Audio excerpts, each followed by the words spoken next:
It's 11 at night, your textbook is open to the same page it was open to 2 hours ago, and your thumb is moving on its own, pulling that little feed down, refreshing it, chasing a feeling you can't even name.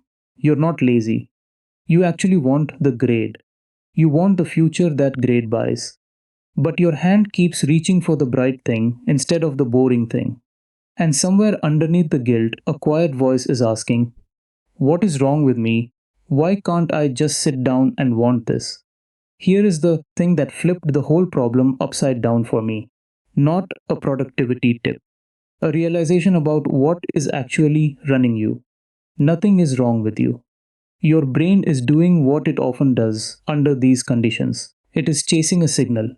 And once I understood what that signal really was, I stopped trying to force myself to study and started doing something stranger instead. I started building a trap, a gentle one, for myself. I call the mechanism inside that trap the craving loop. And by the end of this, I'm going to hand you the 7 pieces of it. Because the same wiring that keeps you scrolling can be pointed at a page of equations.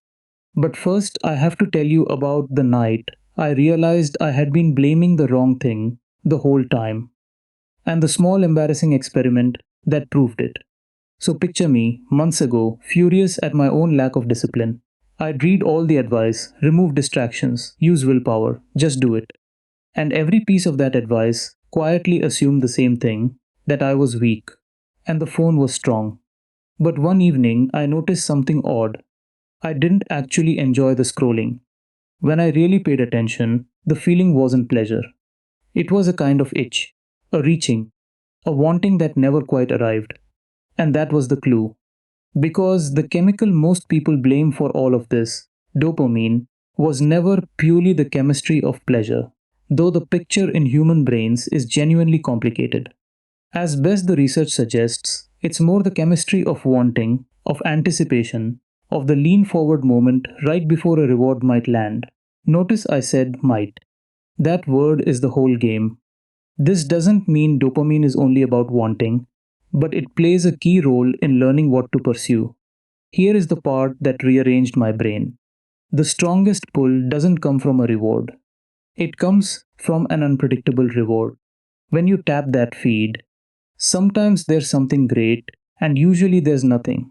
And your brain tends to keep checking when outcomes are uncertain. So it keeps you reaching. Scientists call this a variable reward, and it is a well studied pattern that can strongly shape behavior. Slot machines are built on it. Your feed is built on it. And here's the open loop I promised. The thing I want you holding in the back of your mind until the very end. If that pattern can be engineered to capture you, then in principle, the same pattern can be engineered by you on purpose, aimed at something you actually choose. The very design that traps you can be rebuilt to free you. Keep that. We come back to it. For now, the anatomy. Every one of these loops, the scrolling kind and the studying kind, has 3 moving parts. A cue, the little trigger that starts it. A routine, the thing you do. And a reward, the payoff that tells your brain, do that again. Most habit advice stops there, but it misses the engine. The engine is the craving that sits between the cue and the routine, the wanting that the cue lights up. Your phone is a masterpiece because its cue, the buzz, the glance, instantly sparks a craving for that maybe reward. Your textbook fails because the cue is vague and the reward is far away and dull. So I stopped trying to want studying directly. Instead, I built a craving loop around it, piece by piece. 7 pieces. Here they are. The first move is to plant a stupidly small cue. Not study for 3 hours. The cue is open the book and read 1 sentence. That's the entire commitment. A cue has to be so tiny, it slips under the part of your mind that negotiates and resists. You're not starting a study session. You're reading 1 line. The size is the point. The second move is to make the reward immediate, because your brain, deep in the circuits that shape behavior, weighs a small reward now far heavier than a big reward later, and a grade 3 weeks out is basically invisible to it. This pull toward the immediate, what researchers call temporal discounting, is a well documented feature of human motivation, not a personal flaw. So I built in something that lands the instant I finish a chunk.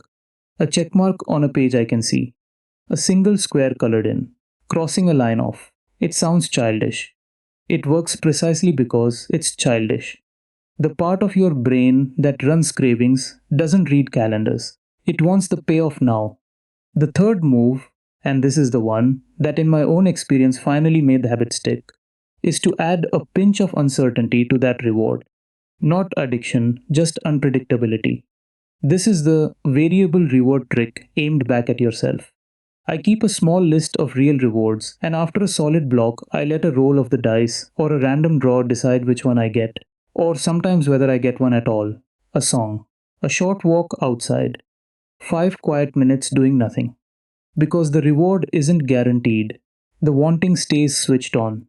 The not knowing is the hook, and now the hook is in my work instead of my feed.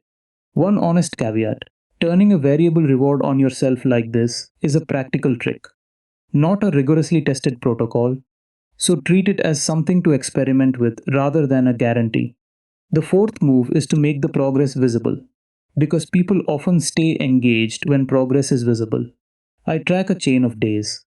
Once that chain has a few links, a strange new craving appears all on its own, the craving not to break it.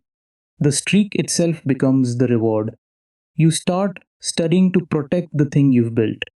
The fifth move is to attack the friction on both sides. Make the good loop frictionless and the bad loop annoying. The book sits open on the desk the night before, pen on top, so the cue is already there when I sit down. The phone goes in another room, powered down, because every extra second between craving and tap is a second your better self can step into. In the moment, willpower alone is often weaker than the urge. You just put more distance in front of it. The sixth move is to ride the loop in short rounds with real rest between them. Focus for a set stretch, then genuinely step away, then return. The break isn't failure, it's part of the machine. It keeps the craving from burning out, so each time you sit back down, the wanting is fresh instead of exhausted. And the seventh move ties it all together. You stack the new loop onto a queue that already runs automatically in your life. After I pour my morning coffee, I read one sentence. The old reliable habit becomes the trigger for the new one, so you're not building from nothing. You're borrowing momentum that's already there. Now watch what happens when you run these together for a couple of weeks. Something shifts that has nothing to do with discipline. At first, you are gritting your teeth to read that one sentence. Then one day, you notice you sat down without deciding to. The cue fired, and your body just moved toward the desk, the way it used to move toward the phone.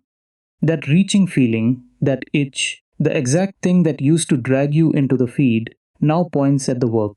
You didn't defeat the craving, you repointed it. And this is where the open loop pays off. The promise I made you at the start. Remember, the unpredictable reward that captured you was engineered. The whole time, the trap was a design, not a flaw in your character. So you were never fighting a personal weakness. You were just running someone else's loop. The skill, the only real skill, is learning to be the designer of your own. That's the identity shift. And it's bigger than studying. You stop being a person who lacks willpower and become a person who builds loops. That sentence is the whole thing. Willpower is a story you tell after the fact. Loops are what actually carry you. One honest, gentle note before you go. This is a tool for ordinary motivation and the everyday slumps we all hit. If what you're feeling is a heavier, lasting flatness, if it's real burnout or something closer to depression, that's not a willpower problem and no streak chart will fix it. And it's genuinely worth talking to a doctor or a qualified professional. There's no shame in that. It's just the right tool for a different job. But if it's the ordinary kind of stuck, start tonight and start absurdly small. Place the book open on your desk. Decide on your one tiny cue and the one small reward that lands the moment you finish. Build the first link in the chain. You don't have to want it yet. The wanting comes after the loop, not before. So tonight, instead of letting your thumb chase that bright maybe in the feed, build a maybe of your own and point it at the page. The itch was never the enemy. It was just waiting for you to tell it where to go.